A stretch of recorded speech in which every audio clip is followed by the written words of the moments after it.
Dobar dan I dobrodošli.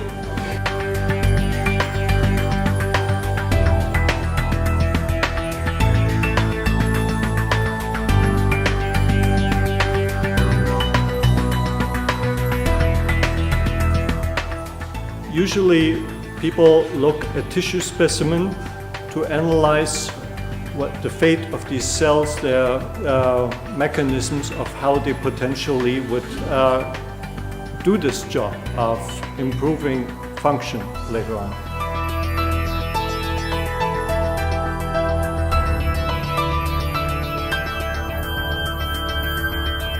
The interesting aspect, of course, is the in vivo situation. So we've implanted these cells into the cortex of mice, and then we followed the signal over time.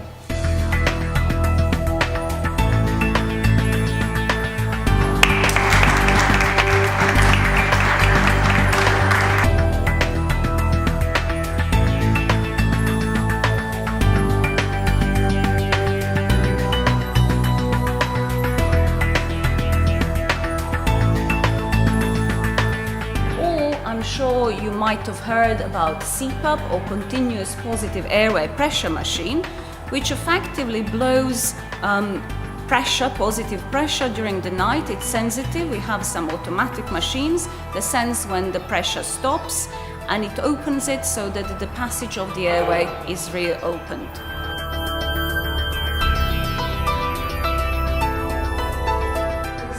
If there is a particular part of the brain that is extremely active, or let's call it plastic, during the day, it has been shown by, for example, in a particular group in America, non-invasive.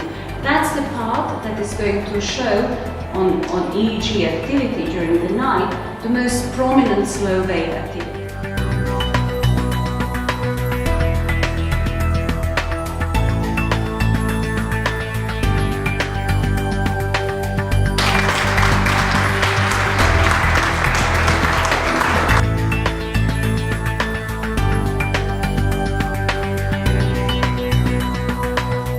Compared to what we published in 2002, we know we can do miles better by now already. We can see more details, we can see smaller groups of cells than we could see then. So there's a continuous improvement still from the technological end. But I think the real beauty, the spice of life in using non-invasive imaging does not come from the technology. That is boring. It comes from understanding the biology, using biology at its best.